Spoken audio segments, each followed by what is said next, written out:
So, good afternoon, good evening, everybody. I'm Paul Woodadge. It's World War II TV again. I was really excited about today's show. I've been looking forward to it for quite some time. I look forward to all my shows, but particularly this one because I just really enjoy my guests writing tonight. My guest today, beaming in from the USA, but actually a fellow Englishman like myself, is Alan Allport. Good evening or good afternoon, Alan. Are Hello, you well? Paul. I'm very well, thank you. Yes. Well, we're here to talk. I mean, when I invited Alan onto the show originally, I wanted to talk about the book of his that I particularly like, which is Browned Off and Bloody Minded. I really loved that book. But in preparation for this, Alan kindly sent me the PDF version of his newest book, Britain at Bay, which I've since read, and now I kind of like that as well. There we are. Just so we are. That's the North American version, but there's a UK version too, obviously. Yeah. So and. You know, it's the first of a 2-volume history of the war, and you know, I really liked it. So we'll start off with the chat, and so my first question is really, do we need another appraisal of World War II? Because I mean, there are just stack loads on my own shelves. You know, I mean, obviously, you know, yes. So that's my first question. All right. Well, keep it quiet, first of all. We don't want the publishers hearing that. Yeah. Well, okay. I mean, there's a few different ways one could answer that question. I mean, one, of course, is that it would be a bit naive to say that the Second World War hasn't received a pretty abundant amount of coverage. You know, you go into a Waterstones or a Barnes and Noble or whatever it might be, and you know, there's literally an entire section, isn't there, that's full of all of this stuff. But, you know, first of all, there seems to be an insatiable appetite amongst the reading public for stuff about World War II. I mean, publishers have they understand this very well. They know what sells, and books about the war continue to sell, you know, in enormous quantities. So clearly there is something there that is keeping people you know, that still is piquing people's curiosity. I mean, the fact that the war is certainly in Britain and to some extent in this country too, in the United States, is still this sort of cultural touchstone, you know, so that everything seems to come back to the war all the time. I mean, you know, you see it, of course, in Britain right now, where you know, all of the most important political moments and social moments of the last several years, so Brexit and now the pandemic and so forth, you know, the war is just brought into it constantly, often in, you know, sometimes in useful ways, sometimes I think in less useful ways, or in ways which obscure more than they inform. But people clearly are still fascinated, you know, by what happened. Now, in terms of, you know, how do you justify doing another book on it? Well, I mean, the way that certainly with my first two books. So I wrote a book initially called Demobbed, which is also in print, which is about the demobilization of the British forces at the end of the war. And the reason I wrote that very simply was because nobody else had done it. You know, when it was originally a Ph.D. thesis, and I was sort of fishing around for an idea, and you know, it dawned on me that actually, with one or two exceptions, you know, basically it hadn't been done. So I wrote the book on it, and then when I was writing Demobbed, I looked around to see whether anybody had done a social history of the army, the British Army during the war, because it was going to be something I was going to draw on. And then I realized, well, nobody's done that either, at least not in quite the way that I imagined it. So I thought, well, okay, if I'll file that thought. You know, if I write Demobbed and nobody has still written this book about the army, then I'll write the book about the army. So that Browned Off was the result of that. Then when I finished that in 2015, you know, I still had an awful lot of thoughts in general about the war, and you know, having spent, you know, I was born in 1970, and so I'm from the same kind of generation probably many of the people who are watching this are from, and that, you know, the war was just this sort of thing that was always there in the background when I was growing up. My grandparents had been adults during the war.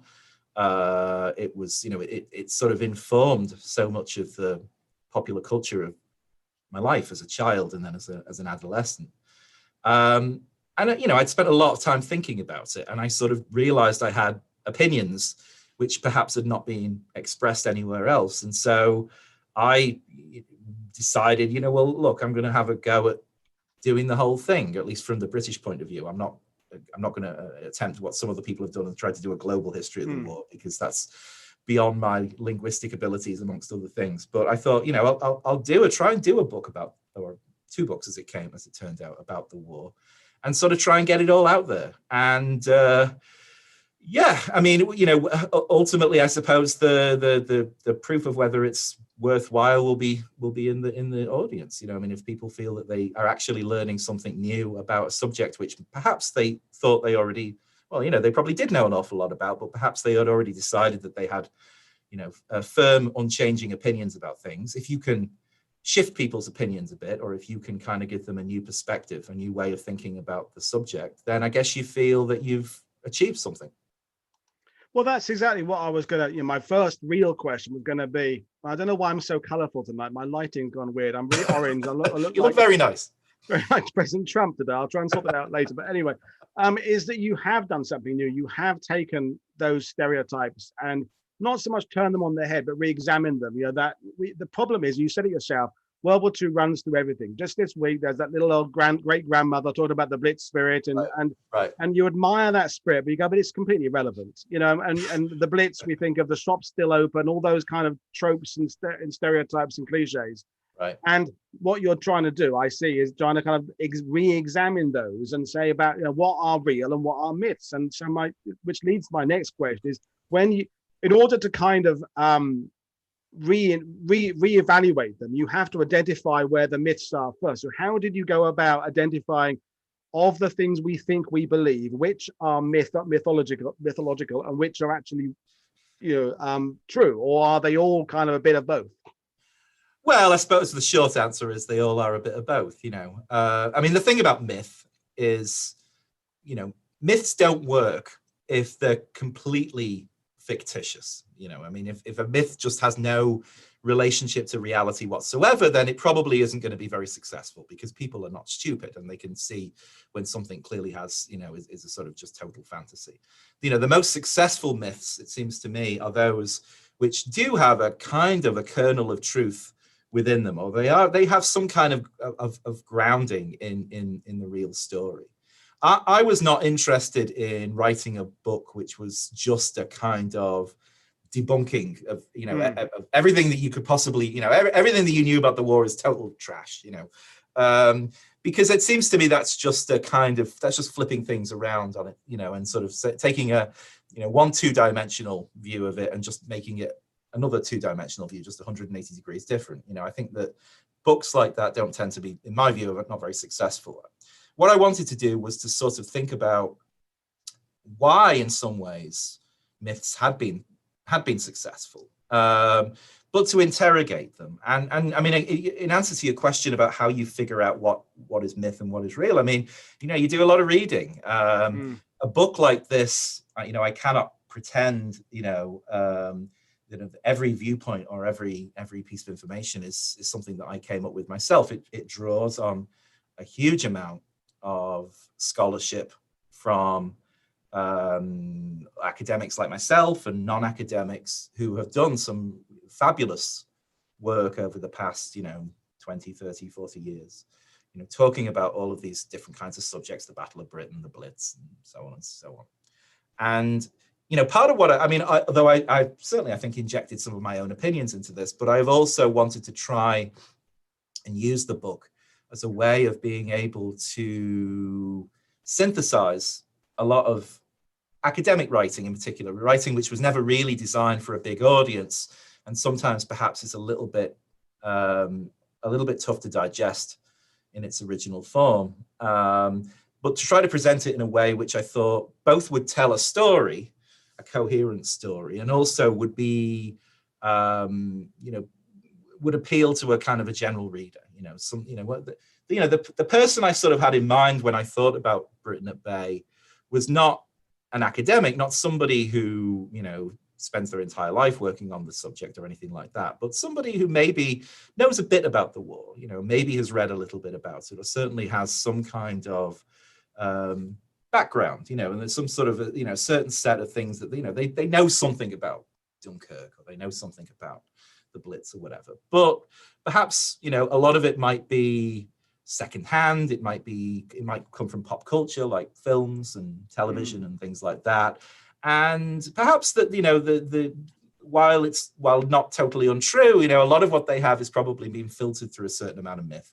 And I did want to I think it's because of the fact that it is so important, because as you say, the war won't go away. The war is just the thing that we keep coming back to all the time. It's all the more incumbent on us to really try and understand what actually happened, because it's pretty important. I mean, it decided decided the fate of nations. It decided the fate of the world. So actually understanding what happened and why some things worked and why other things didn't work and so forth, it matters in a way that maybe other kinds of historical subjects, although interesting, don't matter.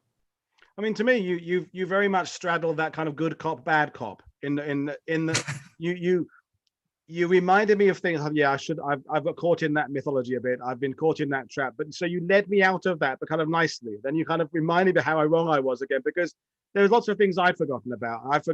We'll maybe talk about later, the IRA campaign in 30. If I had known about that, I'd blacked it out, because and I know I'm guilty of thinking of the rosy picture of the Blitz and this, that, and the other. So I felt you kind of led me through some of my own failings politely, without just telling me I was wrong all the time. But the other thing I wanted to bring up, because you live and teach in the USA now, so you're no longer on Merseyside. I'm living and working in France now. I'm no longer in Essex. So how much easier is it to see your own people when you're no longer living there? Because to me, I think that I've learned more about being British by living among French people, because you had to justify some of the things. Yeah, well, we do this because, and they say, but it's stupid. You go, yeah, it is stupid, but we do that. So does that assist you being able to study the Great Britain without being there? Yeah, I mean, it doesn't assist me in the sense that it's a pain in the neck to try and get files and things sometimes, and to actually do the research. So I have to schlep all the way to Kew, which is 3,000 miles away, which can be a bit of a nuisance, I have to say. But in the sense that you mean, yeah, I think it does help. I mean, I think I've lived away from Britain for 26 years now. I left when John Major was still Prime Minister, and the country has changed hugely, even in the the quarter century that I've been away. It's not really the same country in lots of ways, and I've lived in a different place. And I've also, because I've been a teacher, I also, and 20th century history and the period of the two world wars is very much part of what I teach. And I teach American undergraduates primarily, and teaching a different group of students, a group of students who, like Americans, about your own country, can actually be very enlightening, because I think you start to see about some of the things which to you, who is sort of permeated in that culture, who grew up there, might seem completely normal or commonsensical or whatever. And then you confront them, a different group of people, and they say, that's really weird, or that doesn't make any sense at all. I can identify that with that completely. Yeah, that's my life. That is, yeah. Or it's unjustifiable, or whatever it might be. You have to you teach. Just one example. You teach a group of Irish Americans, and there's a very strong Irish American community in upstate New York and in this area. You teach them about British history, including Irish history. As an Englishman, you get, in some ways, it's a bit of a wake-up call, and it forces you in some ways to think about the history of your own culture and your own society in a way which isn't always very flattering. But ultimately, I think it's useful, because, as you say, it's sort of what I was trying to do really with Britain at Bay was to approach the subject in a bit of a different way. I mean, the reason, for instance, so the first chapter of the book is a sort of a state of the nation thing. It's a sort of the first few chapters really are sort of trying to set out you know, what is Britain like? What is the British Empire like before this, immediately before the Second World War? In the first chapter, where I sort of wanted to talk really about the idea of Britishness itself as a sort of ideology, I didn't want to talk about, or I didn't want to base that conversation purely on England, or even for that matter, Scotland or Wales. I made a very deliberate decision to say, well, no, let's talk about it from the point of view of Belfast, which after all is just as much a part of the United Kingdom as London or Manchester or Glasgow or anywhere else, you know. And if you look at Britain from the point of view of Northern Ireland in the 1930s, it's a very different country. It's one where a lot of these rather gentle assumptions about what Britain was like don't apply at all. And in fact, there's some, I think, like a lot of English people, you know, I have been, you know, I'm just as guilty of kind of not knowing about what Northern Ireland was like and its past was like. I was really surprised and rather shocked, you know, by doing some of this research about, you know, what had gone on in the 30s. You know, that there were riots in 1935 in Belfast. The army is called in. You know, this is pretty grim stuff. And also, you know, the sort of idea of Britishness that existed in the Protestant community in Northern Ireland was very different from the one that existed in England, you know, much of England by that point. And you know, there are clashing ideas. People, not everybody in 1939 agreed about what it meant to be British. They didn't all agree about what they were fighting for. You know, many of these opinions were irreconcilable ultimately. I mean, you know, some of them fared better than others. Some of them were kind of, you know, were on the winning side, and some were on the losing side. But, you know, thinking about what it means to be British, like any nationality, or thinking about, you know, what is the war about, is not a simple thing. And, you know, there's a class element to this too. You know, people, you know, many people in the upper class or the upper middle class, you know, had certain views about what the war ought to be about, and it was one that did not fit well with the views, say, of many people in the working class. So again, it's a kind of, I mean, I find those tensions and those clashes to be fascinating, and something that tends to get a bit obscured a little bit. Well, I mean, that's what I felt about the early part of your book, is that you reminded me that the whole country is not thinking the same way. There's multiple mindsets. There's people that from all, you know, the class thing, I particularly enjoyed the class aspect, and the empire as well, and that a British citizen overseas, and you remind us of the fact there are British regiments overseas that are seeing things in Palestine, things like that. Right. We have too much of a view these days that everybody in 1939 was thinking exactly the same thing, and wanting exactly the same future, and aspiring to the same things. And your book is kind of hard hitting in that sense, that there were lots of different viewpoints. So in establishing the myths, and we'll talk about the 5 parts of your book in a minute, but what are the biggest, and we had someone in YouTube ask that, what are the biggest myths you had to kind of unravel first and kind of examine before you go on to write your own version of things? What myths stand out? Oh, so, I mean, I think there are, I mean, that's a good question. I mean, there are certain sort of, you know, myths about, I think the kind of thematic myth, I think, which I've tried to deal with most in the book, is this idea about national character. And this is why I start the book with a chapter that's called The Shire Folk, because it seemed to me that, you know, the idea that informs an awful lot of thinking about Britain and the Second World War is that things happened the way that they did because the British are a certain kind of people. And I used the kind of analogy of the Shire Folk because it struck me that, you know, Tolkien's depiction of the Shire and the hobbits in The Lord of the Rings, which is a book obviously that comes out in the early 1950s and was written, much of it written during the Second World War, is a book which draws on, you know, these kind of, you know, subconsciously, I think, draws on an awful lot of these ideas about, you know, British national character. The idea exists in the sort of British memory of the war, of the British in the 30s and 40s as being this gentle people, rather parochial and reserved, tucked away on the little island, a nation that, you know, prefers to, you know, keep itself to itself.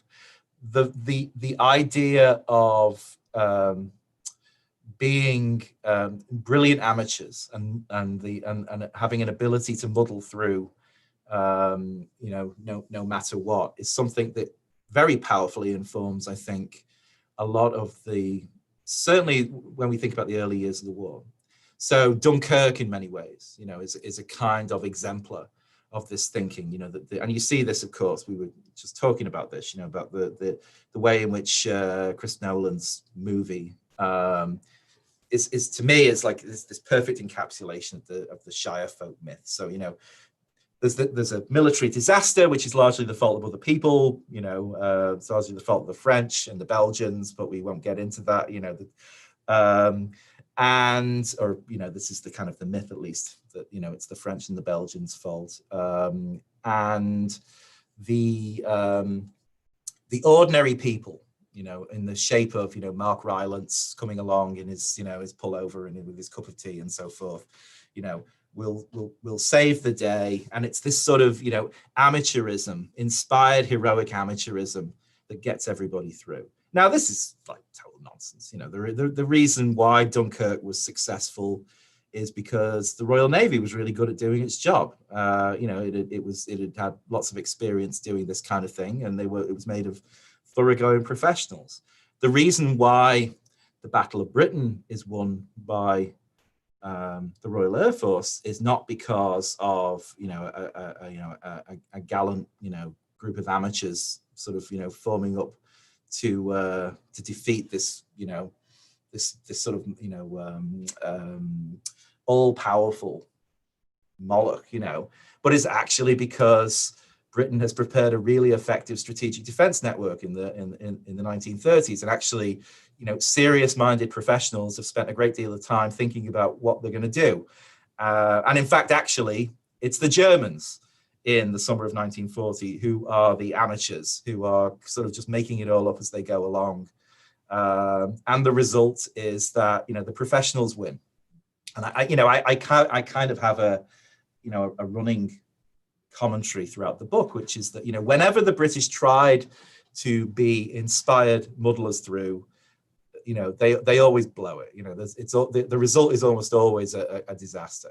When they succeed because of professionalism, because they have experts who actually know what they're doing. I don't think that that's a bad lesson to be reminded of in 2020. No, indeed. So I'll keep, you know, it's one that that's a particular drum I think I'm going to keep beating as long as I can. Well, I'm really glad you mentioned the Shire folk, because I had that in my question to ask you. Then I thought, no, I won't ask that. Then I put it back in again. Then I took it out again, and it was out. But I'm glad you mentioned, because I thought that was a really good analogy. I read Lord of the Rings back. I haven't seen the films, but I love the book. But I thought that was a very good analogy. And you know, but so your book divides into 5 parts. Right. And was that an original kind of structure you had? And just run us through very briefly, kind of the five parts. Right. So just to give the viewers an idea of the structure of the book. Sure. So the first part of the book is, as I said before, sort of trying to set out a little bit about the state of the nation and the British world before the war breaks out. So I have a chapter about Britishness, which I say is largely centered on Northern Ireland rather than the other parts of the UK. I talk in another chapter a lot about the national government of MacDonald, Baldwin and Chamberlain in the 1930s, which, you know, is a government now which is looked at as, you know, a failure, that there's, you know, this sort of, it became, you know, almost a byword for the disaster, you know, for incompetence and for negligence, both at home in terms of the the Depression in the 30s, and then also, of course, because of foreign policy and the rise of Hitler and the Brit outbreak of the war. What I tried to do was to say, well, actually, this is one of the most successful governments in the 20th century, and at the time, it was considered, in many ways, to have been an extremely effective government.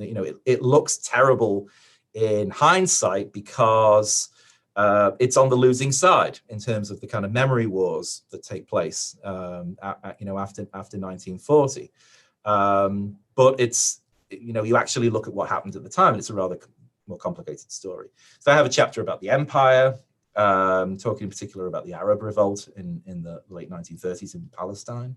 Okay, so that's part one. So part two is called Umbrella Man, and this is dominated, I think, in particular by the figure of Neville Chamberlain, Prime Minister from 1937 to 1940, of course, and both an investigation of Chamberlain himself as a leader, talking through the origins of the war, particularly from about 1937, 1938 onwards to the outbreak of war itself. And then also talking about rearmament, which I think is a subject which is greatly misunderstood in this kind of popular memory of the war. The third part of the book is about the first period of the war, in which Britain is largely, it's in terms of diplomacy, it's largely dominated by Britain's alliance with France. This, of course, ultimately collapses in the German defeat of France in June of 1940. But it looks at, the period from the Phoney War, from September 1939 all the way to the French armistice. And again, it tries to understand about why that happened, and to some extent, what is Britain's role in the defeat of France and the Low Countries in the spring and summer of 1940? Because again, I think that's a subject about which there's a great deal of misunderstanding in the UK. The fourth part of the book is the period from France's defeat until more or less until the end of 1940, and looks at the quote unquote finest hour period. So the period which saw the greatest chance of a German invasion, the period which saw the Battle of Britain from July to October. And then I have a chapter specifically on the Blitz. So I guess this goes a little into 1941 as well, a chapter which looks at the Blitz from September 1940 until May of 1941.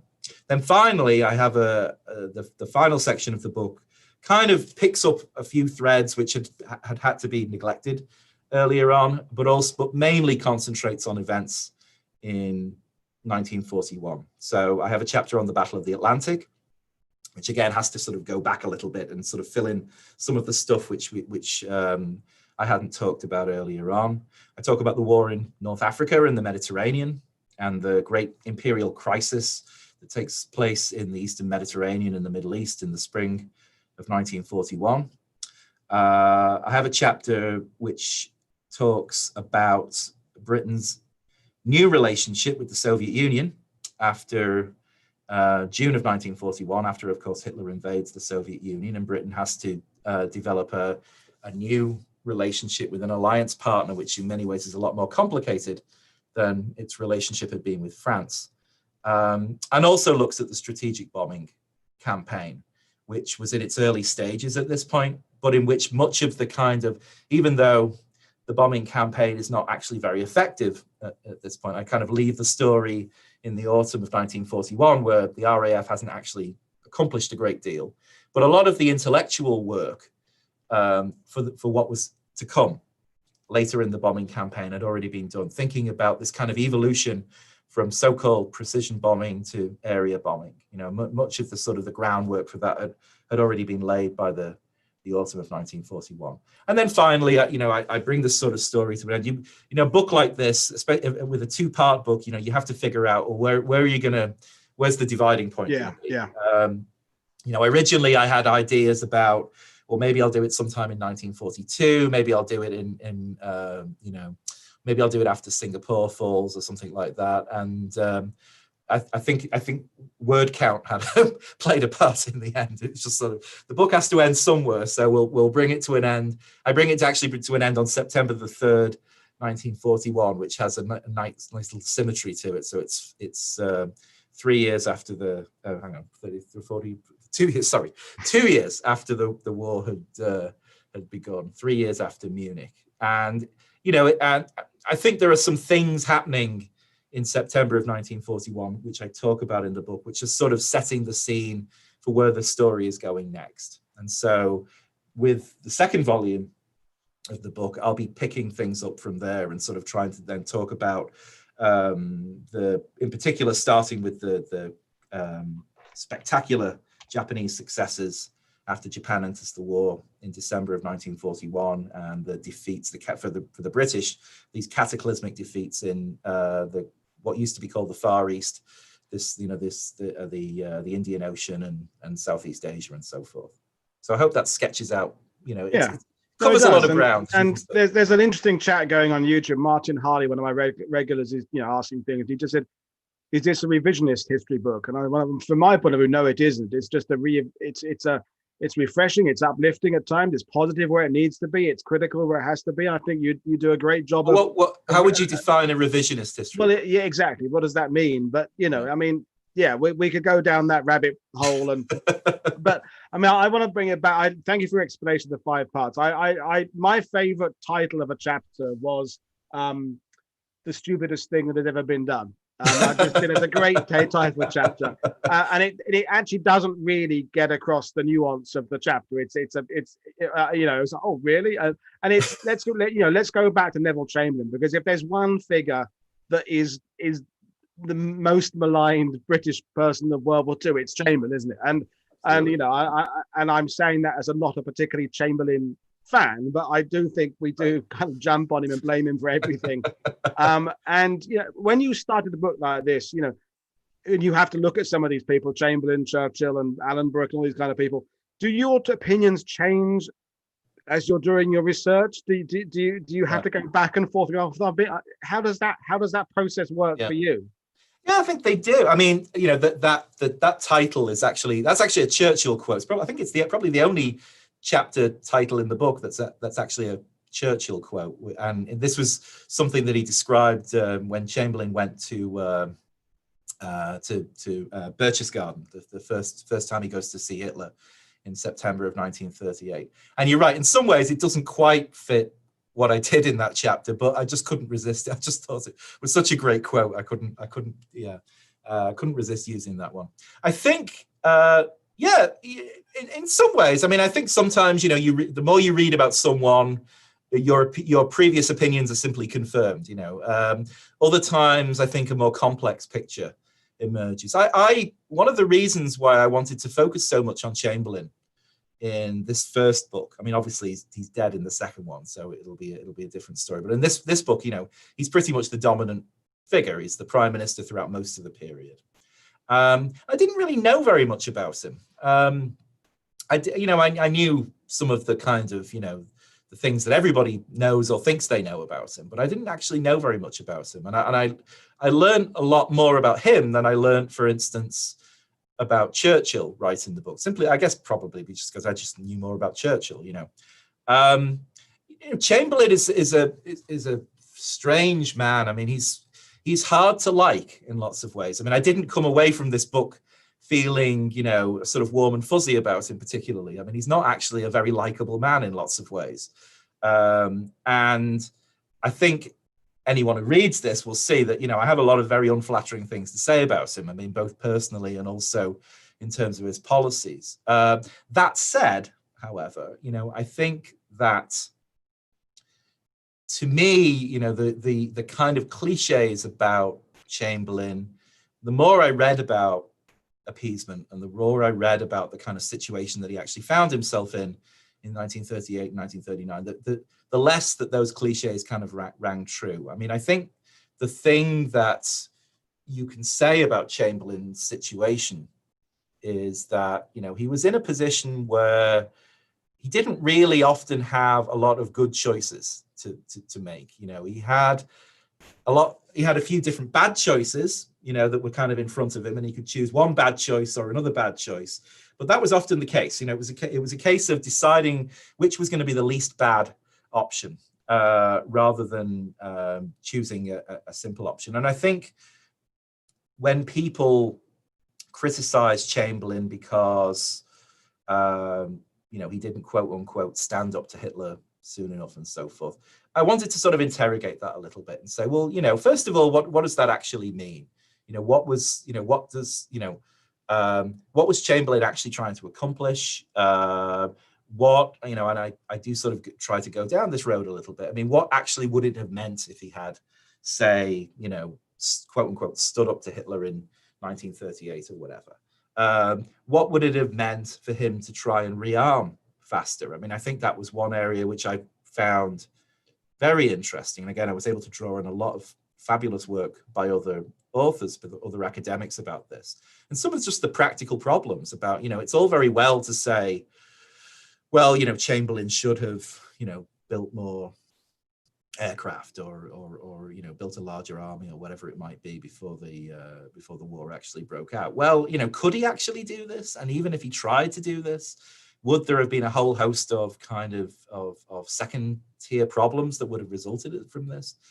And I'm less convinced, having done this book, that, you know, Chamberlain makes lots of mistakes, and, you know, ultimately he fails in the sense that he wanted to try and avoid a war, and he doesn't avoid a war, and so in that case, by his own merits, he fails. I'm not particularly convinced that anybody else could have done that much better a job.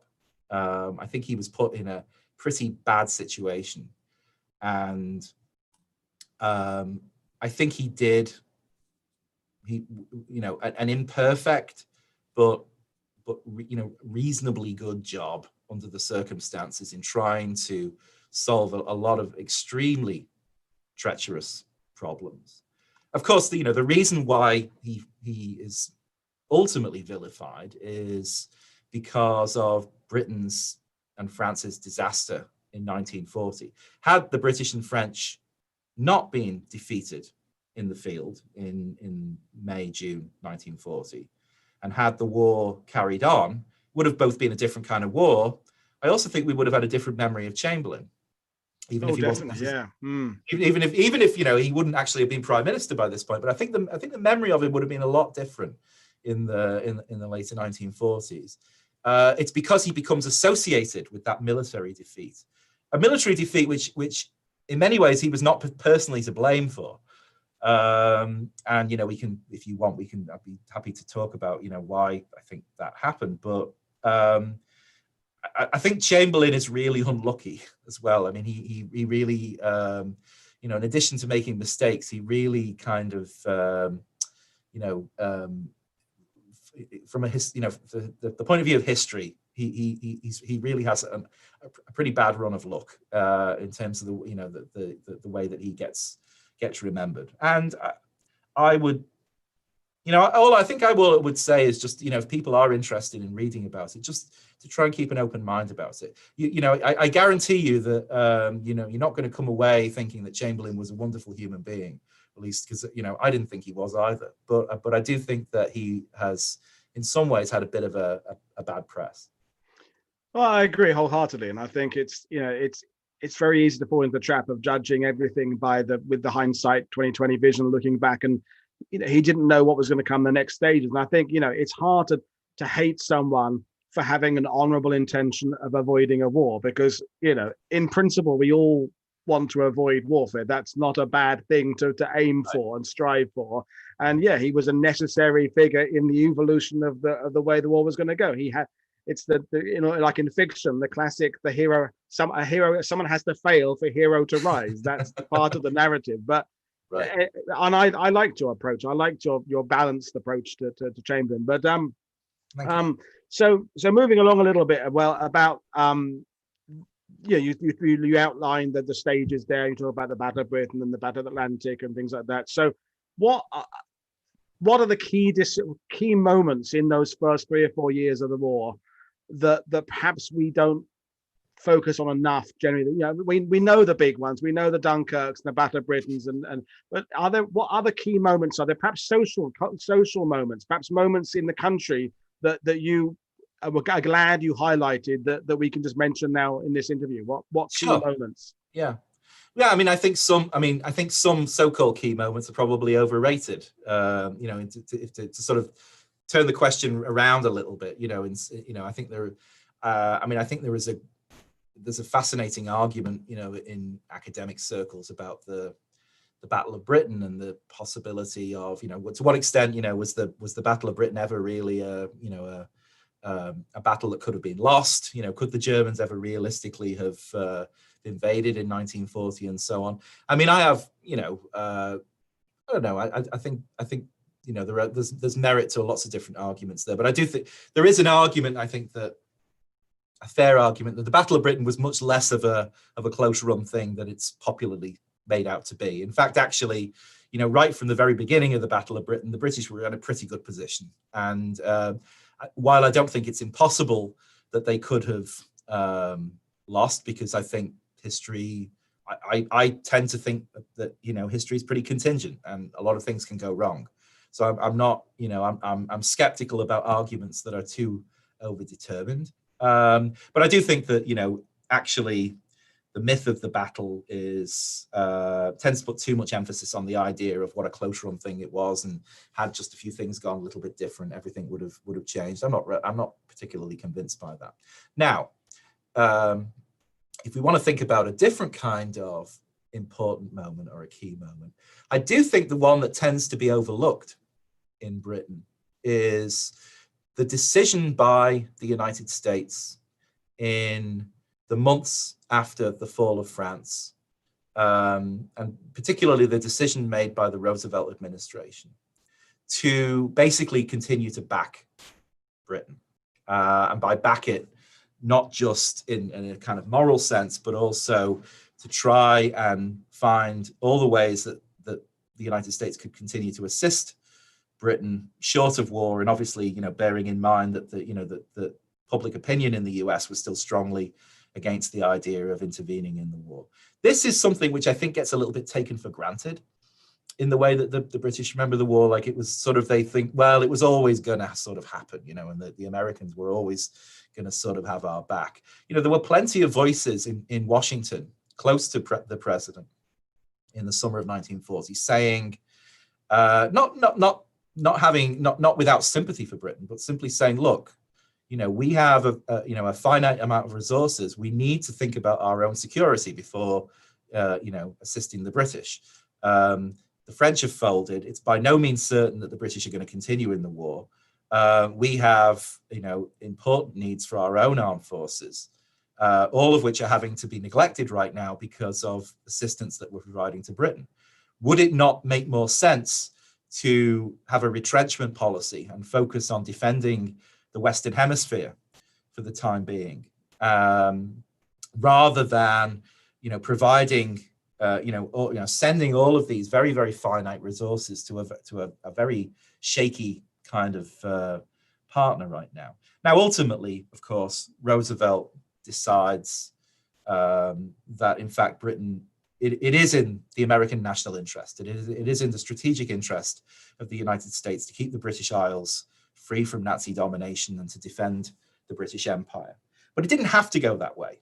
And had it not gone that way, I think, it's a pretty grim scenario actually for Britain, because, the chiefs of staff after the fall of France had said, while they had a fair amount of confidence in the short term that Britain would probably be able to keep fighting for the time being, so they were not defeatist, but they did make it clear that an absolutely indispensable condition for being able to fight the war in the long term would be the active assistance of the United States.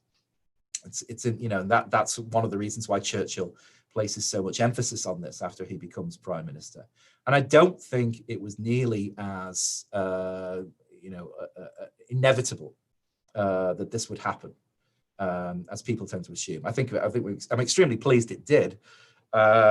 And the world, I think, would have been a much worse place if it had not. But it was not, there was nothing that was guaranteed about this. No, and from my point of view, the lend-lease aspect, which is which is part of what the package you're talking about, was incredibly Right. important. Without the home guard rifles and the destroyers they sent over and all this, I mean, but maybe that, going back to my earlier question about the myths and things, maybe the fact we did have that help, or the Britain had that help from the USA, goes against this idea of the the Brit spirit. We don't want to think about that because it takes away, undermines like the little ships at Dunkirk being a lesser Right. part of the story than the Royal Navy part. We don't know that we always want to be challenged with those things. We like the comfort of thinking those things. I mean, it's always a balance, isn't it? You've got to Right. you've got to bring people along with some new ways of thinking, but also not tell them everything they thought before was nonsense. And it's a fascinating thing. But we've got people saying about Malta being an important, but you hadn't quite got up to Malta's maybe more the next. Malta is something I'm going to get into in volume 2. I mean, you're absolutely true. Yeah. It is very important, but I'm going to get into that in a little bit later. Yeah, no, that's good. Yeah. So these things are very nuanced, and I mean, I'm just enjoying talking to you, and I realize that we could talk about everything for hours and hours. But the takeaways from, people are this year, COVID, I mean, I'm having to look at how many books I'm buying and reduce what I'm buying this year and things. So sure. What are you wanting people to take away from this book? Because revisionist certainly isn't how I would label it. Reading it, refreshing certainly, yeah, and challenging, but also reinforcing things I knew. But what would be your takeaways? What would you like people to take away from the first volume and indeed the second volume? Yeah, I mean, it's a difficult thing to know what to say. That revisionist word is one that's is a very, very touchy one. I mean, my view is, for what it's worth, that any good history, to at least some degree, is revisionist. Because I mean, what does revisionist ultimately mean? It means that you're looking at the story and trying to revise it in some kind of way, trying to do something different with it. Otherwise, we're just spinning our wheels. We're just telling the same story over and over again. I mean, historians are, we have a bad reputation, maybe a deserved reputation, for kind of ruining the story, like you say. We ruin it. We have this nice story, and then we have to go and say, well, actually, it didn't really work like that. And I don't know. I mean, I think ultimately, the way you respond to that is what do you want to get out of history? I mean, I'm as sentimental. And often, I mean, as I get older as well, I'm more and more emotional about, this kind of stuff as anyone, I think. I mean, I can't, I sit down and watch these old war movies, which I remember watching as a kid, and I can feel my eyes reddening, and I get, blubby and so forth. I can't watch The Cruel Sea without being in floods of tears, at sort of various points. I love this stuff, and I get as emotionally engaged in it as anyone else. That said, I also want, both as a historian and also really as a citizen as well, as somebody who knows that, that this kind of stuff is still important, to really understand what actually happened. I mean, to go, beyond the cliches and actually try and, why did some things work and why did other things not work? Because it is important in the way that it informs, our decision making today. The way that if we are going to keep drawing on the Blitz, say, in trying to think through COVID. Okay, fine, but let's really understand the Blitz then. Let's really understand what actually happened. Why were the Germans unable to defeat Britain through the Blitz in 1940? And it's not all because people just kept calm and carried on. It's because, amongst other things, the British state was extremely successful in mobilizing massive amounts of resources to be able to deal with the problem, in an imaginative way. I think, you ask about the takeaways of the book, and sort of my pitch to people would be, I would imagine that there's a lot of, most of the people probably who are watching this, already know a fair amount about the war. I mean, certainly compared to the average person, you probably know a great deal more about the war. I am not going to try and pretend that, everything that I say in this book is completely new. Obviously, at the end of the day, it's still this, much of the there's still a Battle of Britain, there's still a Blitz, there's still the Battle of the Atlantic. I'm not, I didn't come up with, a completely new conflict or something that people didn't know about before. That said, and, hopefully, as somebody has read the book, Paul, you can hopefully vouchsafe for this. What I did try to do was to say, look, here is the story, and there are things about here that you will find familiar, but I also think there are things here that you won't find familiar and that might even surprise you. And you might not, I have opinions in the book, which I'm not afraid to share. And you might end up agreeing with them and you might end up disagreeing with them. And, that's okay too. My goal in writing a book like this isn't so everybody is going to agree 100% about everything that I say on the page. It would be a bit of a boring book, I think, if they did. What I would like to at least think is that people will read it and just feel, I just feel I know a bit more about the story now, or it's maybe complicated it a little bit, or it's made me kind of reflect a little bit on, what it is that I do think. I think those are the most successful kinds of history books, not necessarily the ones that I agree with in every single respect, but the ones that just made me feel, I feel like I know a bit more about the subject now, or it's made me kind of think about it in a different way than I did before. And that's what I'm hoping to do with this book. I mean, that's one that's come back to my good cop, bad cop. That's how I felt reading it. That you challenge me a bit, and I'd kind of slightly prickle, but then you'd comfort me again with a pat on the back by the next sentence, and I was kind of going that way through it, which was good, because if I agree with everything a historian says, what's the point of reading it? Right. And if I hate it, I'll just put it on and I'll get rid of it and give it to someone else. It needs to strike that balance between warming me up nicely and then that's what it did perfectly. And I think I really enjoyed it. And I said to you in an email today, Browned Off and Bloody Minded I really love, because I said, my family were all Tommies and my granddad was in the military, great uncle was in it, and I saw so many things of what they talked to me about, but it also turn some of those things on its head as well. The unpopularity of certain things and the empire. Yeah. So I said to someone before it started, I'm a bit of a gushing fanboy, really. To me, you're in my top 2 or 3 historians. I love what you're doing. I can't wait for volume 2, because I just think you're doing something that's just needs to be done. That's why my first question about why another book on World War II. Well, we do need more. We do need to look at these things. And your comments about COVID there were perfect. Exactly. If we're going to make the comparison with the Blitz, what does that actually mean? What statement are we making with that? Right. And then we can make some sense out of it. So it's been we could chat all day, but I think we'll bring it to an end in a minute. Sure. I've really enjoyed talking to you. I can't wait, Frankie, to bring you on for the second volume. Is that years away, months away? Where? Well, I'm not the sole arbiter of that. So I mean, as you are well aware, there's an awful lot of things that are out of both of our control that will decide some of that timetable. I mean, right now, it's extremely difficult for anyone in the UK, let alone outside the UK, to do research on Britain. And that probably will shape to some extent the kind of book that it is actually, in the second, I may have to make some decisions about that. It's a few years down the road, but I mean, okay. I'm hoping to maybe still to be able to talk about some of that later stuff in the interim anyway. Well, I mean, good luck with that project, and we could do the whole tangent about what's happening at the National Archives, and basically we all agree that it's a bit pants and needs to be sorted out. They need. We understand people's safety is a concern, but this nine documents a day bullshit is just holding everybody back, and we're going to be. I talked to Damien Lewis about that last week, but anyway, I'll look forward to having you on again. In terms of people watching for World War II TV, I want to thank the following people for becoming patrons: David Herc, Rob Sherman, David Grover, Kevin Fletcher, Michael Cabrin, Jared Frederick, and Chip Brenner. They've all chipped in, no pun intended, to a few dollars every month to help us doing what we're doing. So that's very much appreciated. And those who haven't had a look at our Patreon page, please have a look at the link below.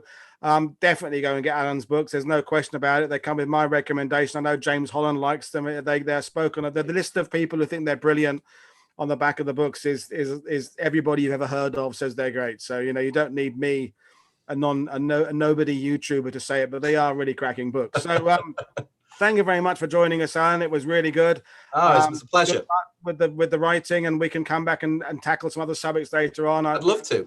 I enjoy it, and maybe a panel discussion. Maybe let's do a whole panel discussion about Neville Chamberlain. Get absolutely Overy on from here, because I loved he and his book Appeasement and they go hand in hand. Right. Of 1940 and that era there. So anyway, maybe we'll do that in the future. Oh, brilliant.